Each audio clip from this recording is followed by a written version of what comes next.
We begin the show with some breaking news, and it's tough news for Alabama. Inside linebacker Dylan Moses suffered a knee injury during practice on Tuesday that will likely cause him to miss the entire season, sources told ESPN. Moses, a Butkus Award finalist last season, was set to be the signal caller on defense this season. Here's Nick Saban with more. Dylan was injured yesterday in practice. He had a knee injury and it requires surgery, so he'll be out for an indefinite period of time. Certainly this is a character check for, our team, and we're going to do everything we can to, support Dylan and the people that have the opportunity now to fill in for Dylan.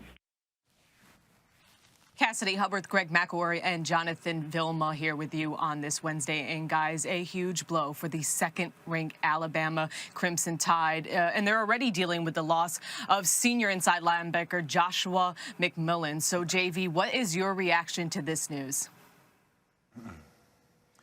Now, if I'm other schools, I'm thinking attack, attack, attack. And Dylan Moses was the foundation for the linebacker crew for Alabama defense. And now that he's not there, we're talking about possibly two true freshmen starting at linebacker at Shane Lee and Christian Harris for Alabama. So if I'm an offensive coordinator, I'm a head coach going against Alabama, I am thinking attack. I'm going to attack them with tight ends. I'm going to attack them with running backs in the passing game. I'm going to do shifts. I'm going to do motions. I'm going to do everything I can to exploit the inexperience that Alabama has at the linebacker position.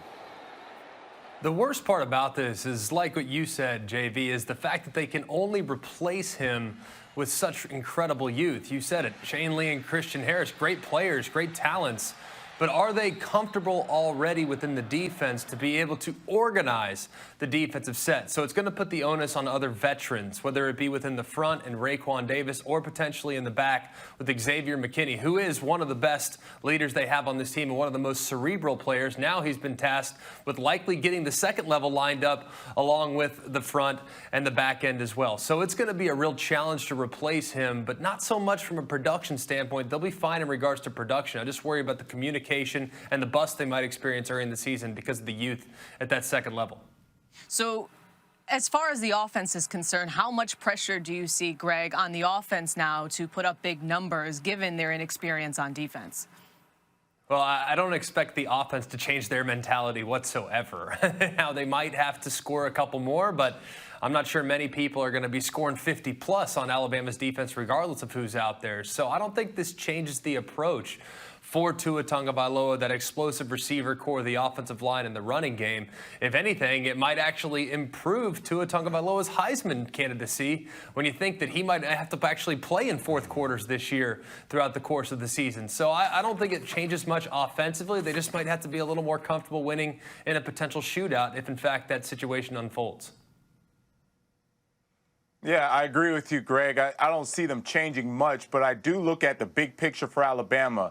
The end game is supposed to be win a national championship. For them, it's championship or bust, and they are looking at a reeling loss last year versus Clemson and saying, okay, we're going to have redemption this year, and, of course, Clemson being the benchmark to get into this season. And now they're saying, well, we're coming into the season, but we're coming into the season without a few bullets in our gun. And unfortunately for them, if they don't have all the bullets in their gun to go against the big dogs, and I'm talking about Clemson and whoever else will be in that college football playoff, we could see an early exit from Alabama in either the SEC title game or the college football playoff because of that inexperience.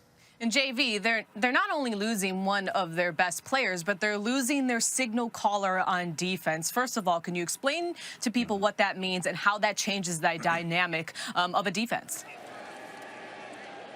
The signal caller on the defense is the equivalent of the quarterback on the offense, where that person is supposed to provide a sense of calm. When there is good going on, bad going on, whatever it is, everyone always looks to the signal caller to, one, get the call, obviously, but two, to set the tone, to get the pace, get the pulse of the team. And when you have, again, if you have a quarterback that's out, then everyone starts to be a little bit frantic. They may start to do their own thing. And unfortunately, you cannot make up for the signal caller, especially at this point in the season. What you need is, as Greg mentioned, you have everyone rally around these young guys, these true freshmen. But unfortunately, if you're a good offensive coordinator, you're telling your quarterback and you're telling that offense, we are attacking them, and they're going to have to make plays, whether they make plays through experience and busting assignments, or they actually step up and make those plays.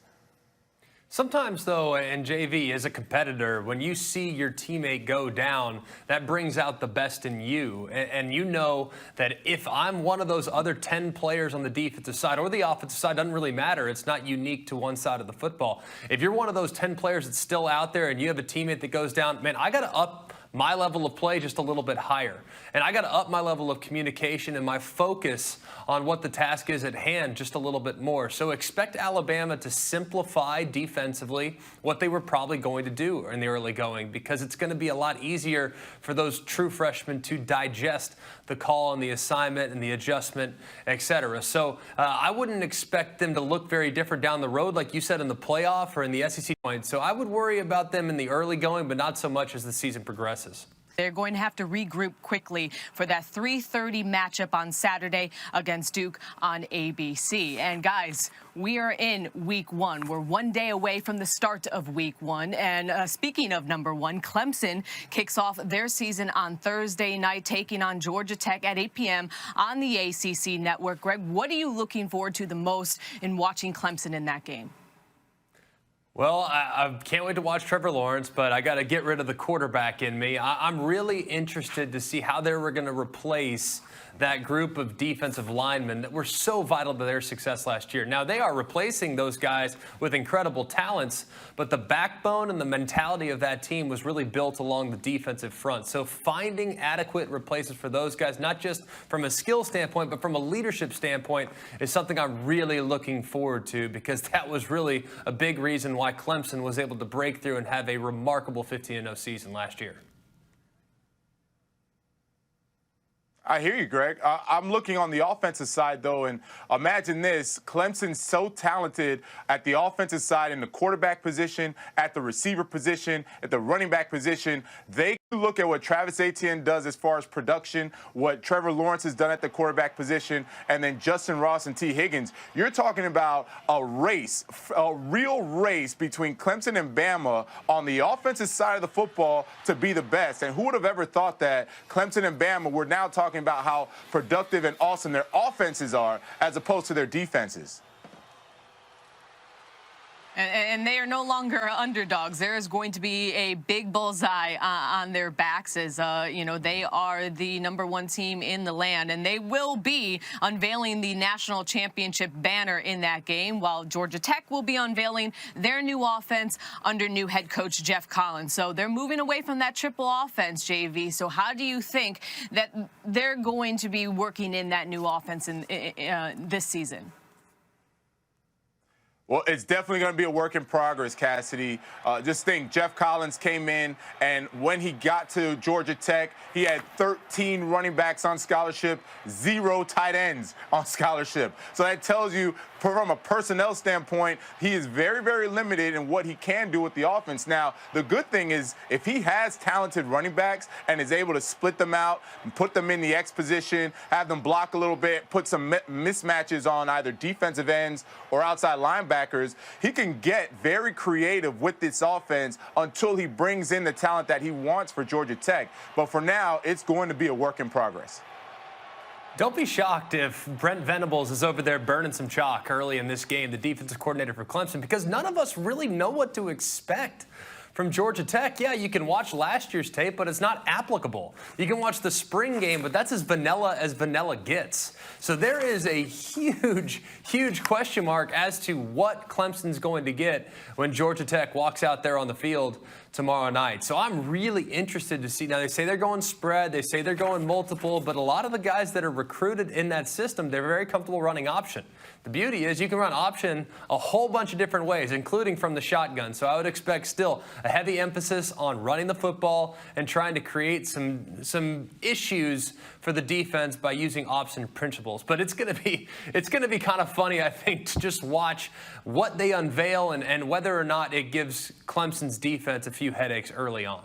Again, you can see that game at 8 Eastern Thursday on the ACC network. Now, while Clemson is the clear favorite in the ACC, will we see a typical mainstay bounce back? That in Florida State, who had the worst season since 1975.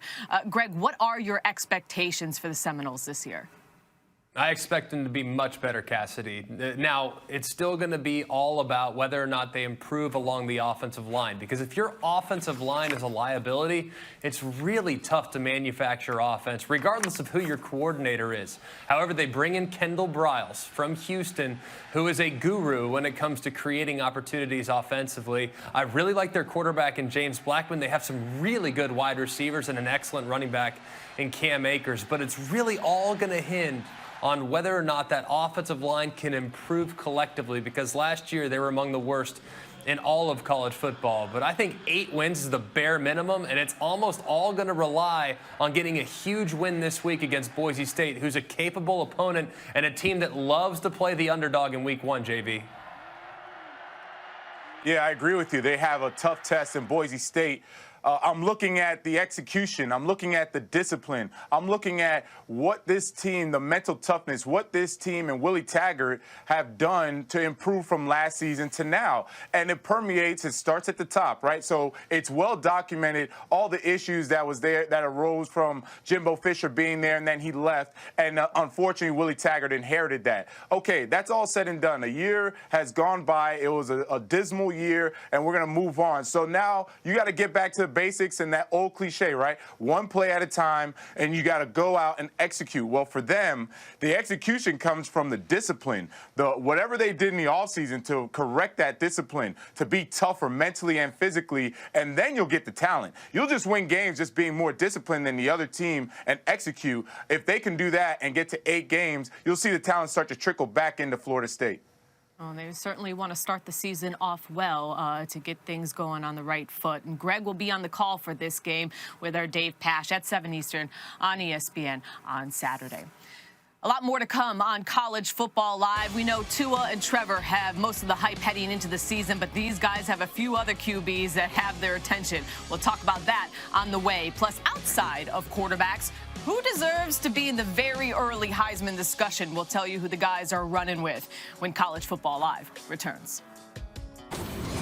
As easy as ABC, and now 1, 2, 3, 4 downs. And we begin with Virginia Tech offensive lineman Brock Hoffman, who will sit out the 2019 season for the Hokies after his appeal for immediate eligibility through family hardship waiver was denied. Hoffman said he was denied because his family home was 5 miles outside of a 100-mile radius of Virginia Tech. Now, right now, we're only hearing one side of this story, but Greg, how can we make this waiver process more transparent? It's ridiculous. Right now, we are only hearing Hoffman's side of the story, but I look at Aubrey Solomon, who's transferring from Michigan to Tennessee, who was granted immediate eligibility, and we don't know why. We also don't know entirely why Hoffman's waiver was denied. We need clarity in this situation. We need transparency. We need to know why these NCAA people made the decision to pass a waiver or not. And also, we need solid groundwork as far as these transfers are concerned. They're happening so rapidly now that we have to have some type of at least a status where we know this guy's eligible, this guy's not. So tie it to graduation naturally, which we've already done, and tie it to progress. How are you progressing in pursuit of your degree? Use GPA, use hours passed. I feel like it's a really simple way, JV, to figure out whether or not a guy's waiver will be accepted or denied. Yeah, I'll make it even simpler for you, Greg. We need an oversight committee of the NCAA. That's all we need. We need someone to take a look at the NCAA and say, what are you doing? Why are you doing it? Is it consistent with everything else you've done? If it's not consistent, then you are fined, penalized, whatever it is that the NCAA needs. But they're frankly a bunch of kids running around trying to control football, and they have no guidance, no direction, so they just do what they want. Just like little kids. Whatever they feel like doing, if we want to eat ice cream at 2 a.m., we're going to do that. If we want to go to sleep at noon, we're going to do that. That's what we need, oversight of this NCAA. It's certainly a new era, and the NCAA still has a lot to learn about this era. Let's move on to a story out of Penn State, where a former team doctor is suing the school, James Franklin, and the athletic director, claiming that he was ousted after complaining to school officials about being pressured to clear players to return from injuries. Now, in the lawsuit, Lynch claims that Franklin attempted to interfere with the doctor's authority on, quote, multiple and repeated occasions. JV, what's your reaction to this story? I want to give the doctor the benefit of the doubt until the truth comes out and everyone said their side. I'm curious as to why he's telling us now, or why is he telling the media now. I'm also curious to what steps did he take internally. Did he file anything with HR? Did he go to the president? Did he go to the board of trustees? I want to know what steps he took if he really felt that James Franklin was endangering these players by coming back soon. If none of these things happen, then I have to ask, what's the point? What is your gain from now coming out to the media? My thing is I'd want to talk to former players. And I saw on more than one occasion yesterday former players, Austin Carter-Samuels, who played for Franklin at Vanderbilt, and Jason Cabinda, who played for him at Penn State, both came out forwardly and said, this is ridiculous. Carter-Samuels said, I tore my ACL and was cleared to play, and Franklin still held me out. So I guess in order to really figure out whether or not these reports have grounds, we need to hear from former players. And as evidenced by the people that took to Twitter yesterday, it doesn't sound like there's a whole lot of basis to the report. All right, let's move on to the guys on the field. And it's natural quarterbacks get most of the hype. And we've talked a lot about Trevor Lawrence, Tua Tagovailoa, and Jake Fromm. So outside those three guys, Greg, which quarterback are you most intrigued about right now?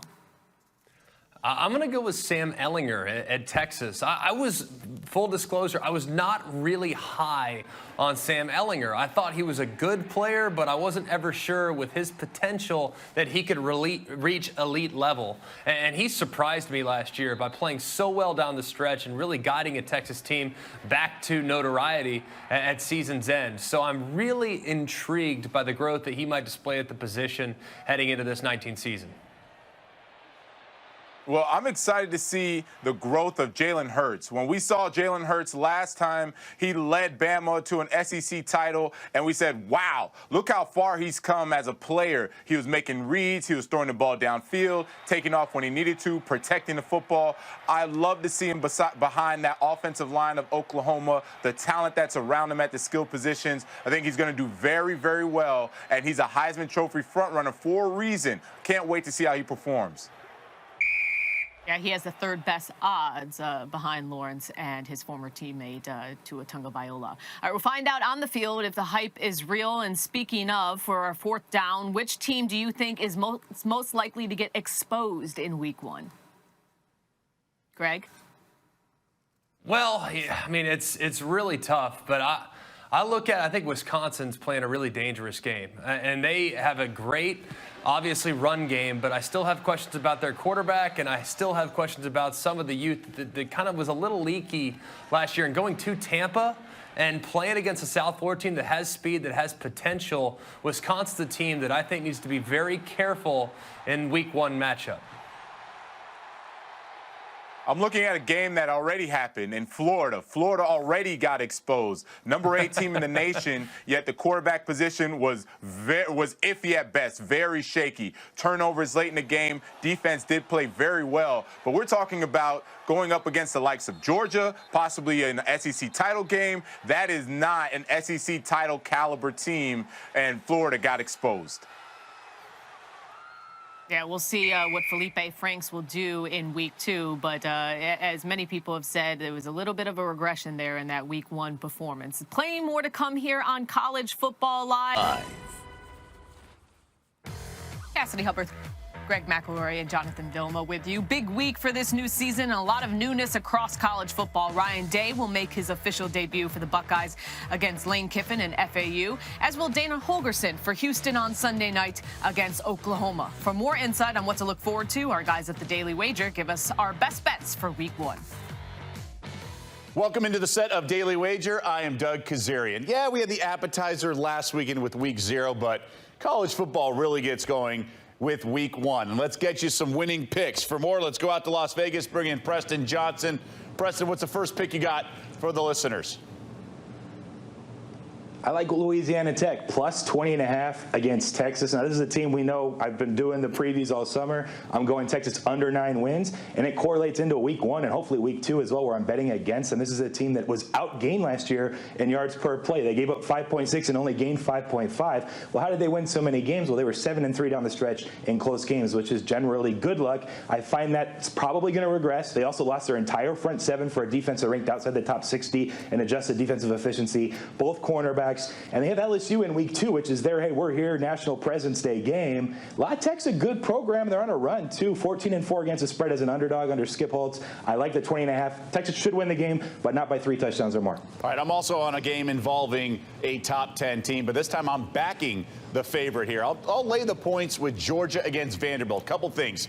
Vandy lost Kyle Shurmur last year, the son of Giants head coach Pat Shurmur. Owns probably a lot of the school records for passing at Vanderbilt. This is a big void in the offense. He's going to be replaced by either a grad transfer from the MAC or one of 2 freshman quarterbacks. Not the same as a guy like Kyle Shurmur. And Georgia's very good. They're one of just a few teams that can actually contend for a national championship this year. Jake Fromm, everyone on defense, even the second units on these teams to help cover that 22-point spread are all there. And the game's in Nashville, but Vivid Seats says about 70% of the tickets will be Georgia fans. So I think this is a beatdown for the Bulldogs. Preston, you got one more game?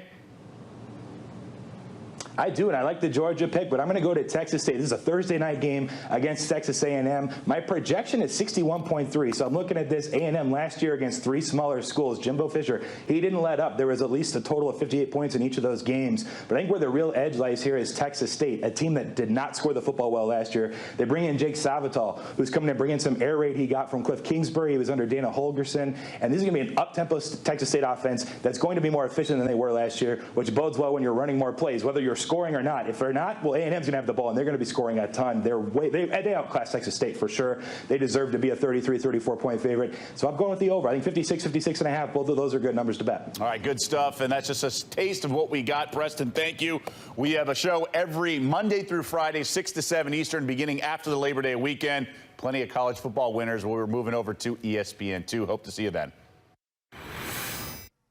Thanks, guys. All right, it's probably a safe bet that most people had Oregon, Auburn, and Oklahoma, Houston circled for week 1. But, Greg, what's your sneaky big game that you're looking at this weekend?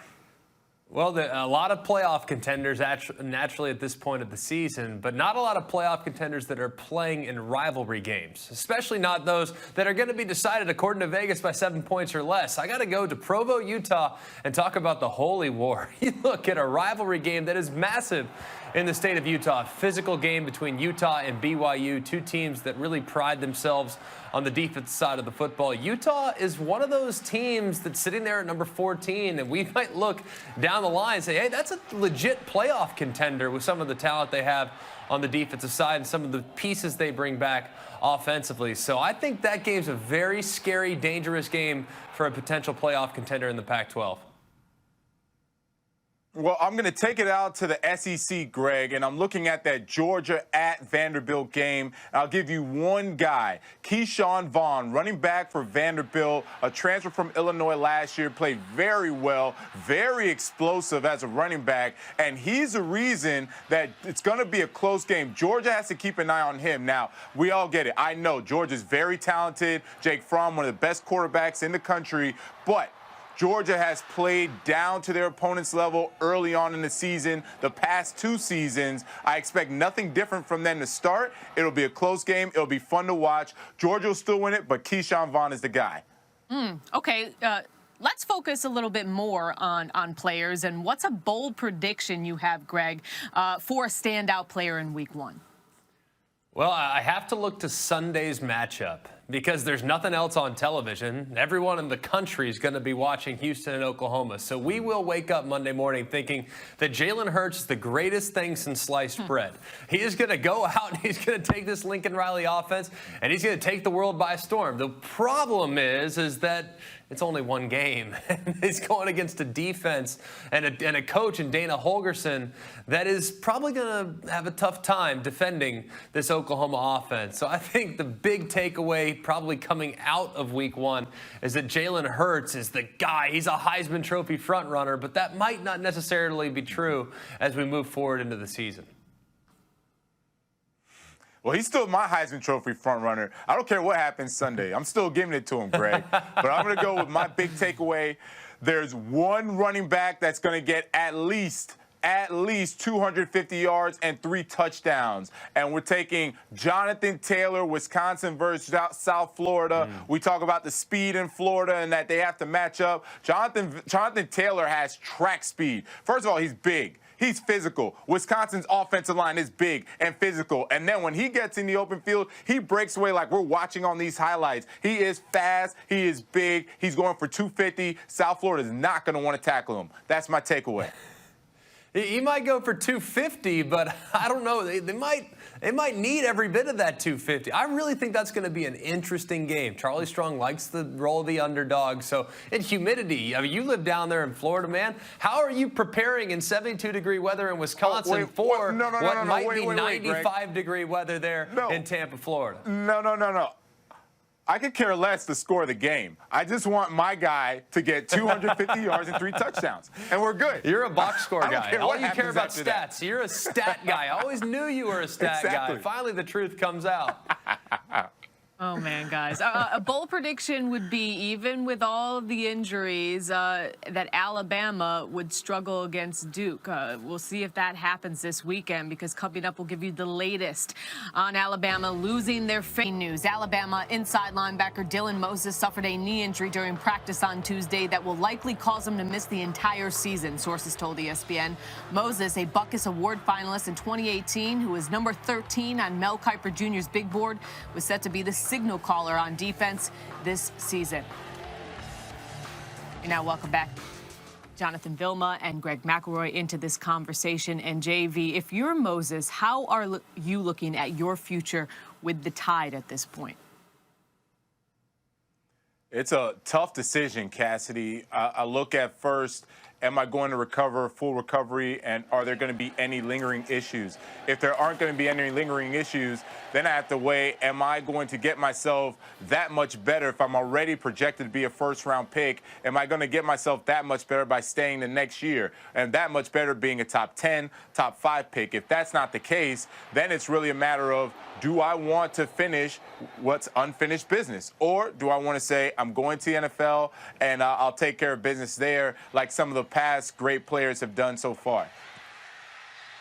There'll be plenty of opportunities for him to showcase his abilities. However, with the injury happening when it does, you got to think 6 to 8 to maybe 9-month recovery. That could affect the time leading up to the draft, even if he were to forego his senior season. So I would actually expect to see him back. This is a kid with unfinished business that was really looking forward to getting out there and leading what should be a resurgent effort on the defensive side. So I think that's why my heart breaks so badly for this situation. It's not so much about how it affects Alabama's team. They're going to be just fine. There's plenty of talented players. But my heart does break for Dylan Moses. He's a great kid, doesn't deserve this. But I know in talking to him and being around him over the last couple of years, he'll be an awful lot stronger as a result of this type of adversity.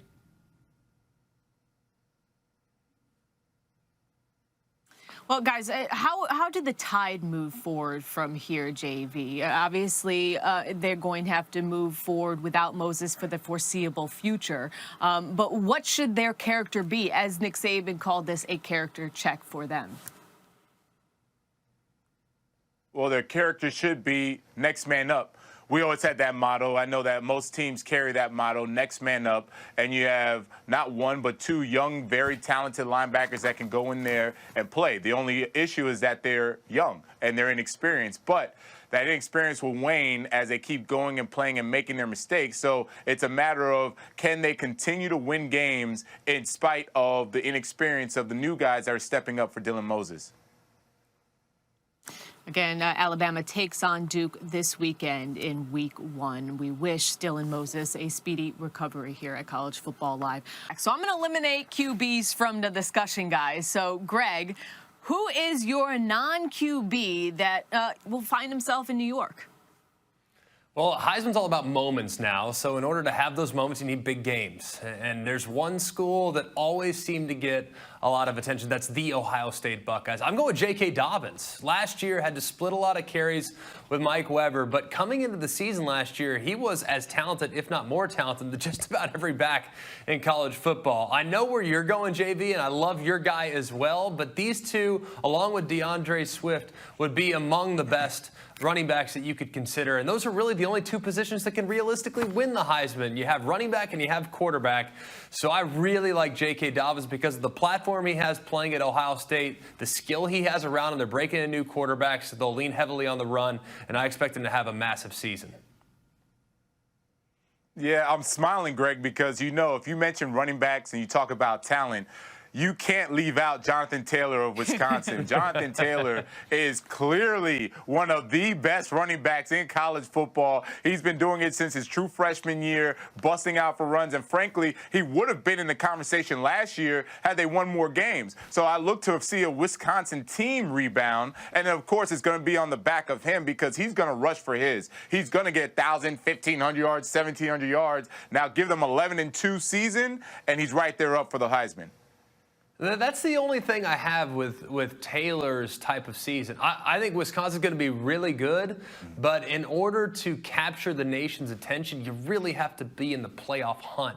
Are you forecasting Wisconsin being in the playoff hunt? Because I'm not. I think they'll be good, but in an ever-improving Big Ten West, I have a tough time thinking that Wisconsin's going to post an 11-1 or maybe a 12-1 or potentially a 10-3 at worst. I'm not sure they're going to get there with the talent and the depth of all the teams that you see on that side of the Big Ten.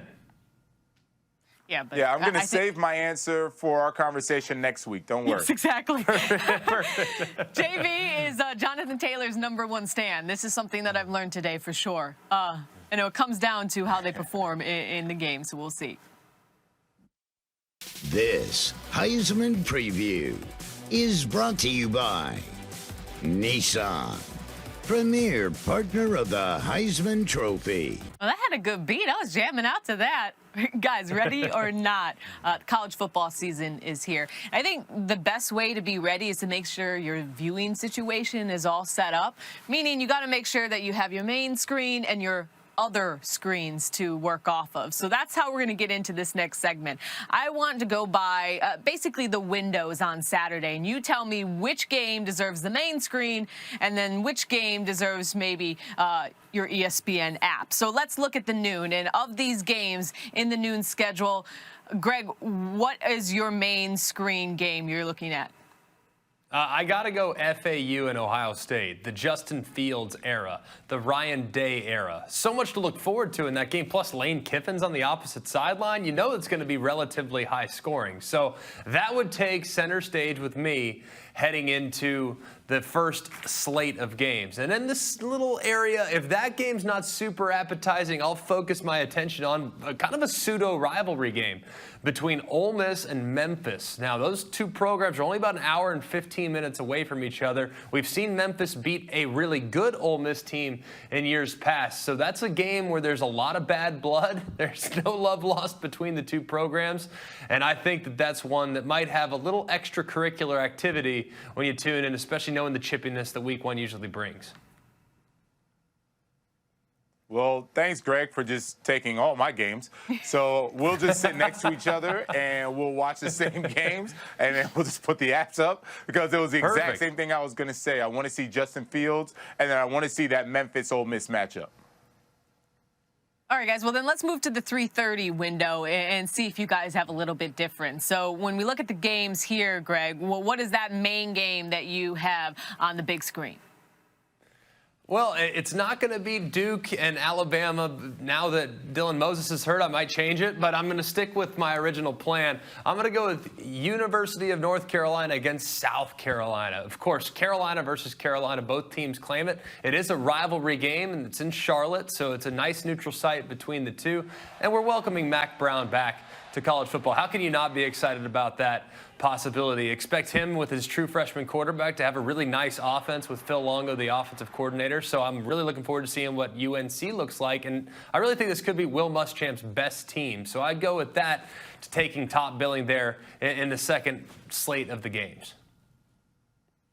All right, well, I'm going to go with that Stanford-Northwestern matchup. That'll be on my main screen. I love watching David Shaw's program. I think he does a tremendous job. And I want to see, is the Pac-12 ready to regain some sort of relevance? We're always writing them off, and deservedly so. And they don't have, as a whole, they don't have a good season. So I want to see Stanford play well against Northwestern. I also want to see if Northwestern can step up. And then on my iPad, ESPN Plus, I'm going to take a look at that Alabama-Duke game. I want to see if Duke does anything tricky schematically to now knowing that Dylan Moses is going to be out on that Alabama defense.